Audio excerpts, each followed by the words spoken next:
सज्जन को क्या तकलीफ है भाई? હું તમારો તોબડો ચડેલો છે મારી માના ઘરે જઈને આવીને એટલે કાયમ તમારો તોબડો ચડેલો જ હોય તારી માં કાયમ ધંધા જેવા કરે તો તોબડા સડેલા જ હોય ને. હું મારી માં એવા ધંધા કર્યા છે ઈ તને ખબર. હું તને ખબર આવ્યા એટલે પાણી પીવરાયું ઠંડુ પાણી પીવરાયું પછી મોસંબી નું જ્યુસ પાયું ગરમમાં ગરમ સમોસા ખવડાવ્યા હવે આથી તો વિશે શું કરે મારી માં बात तो सही है. ચા પીવડાવી મને સાનું પૂછ્યું તે એને.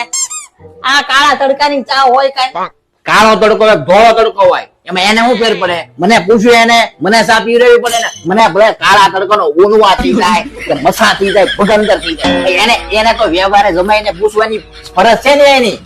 હે ભગવાન હવે કશ મારી માને આને ચા ઢીસી દો એટલે શાંતિ હવે હું રાંડ્યા પછી દાપણ આવે ઢીસો ચા એકલી હા આમ થાય ને બાના કાઢવા આમ થાય ને આમ થાય એટલી બધી જમાઈની બહુ પડી હોય છે નીકળ્યા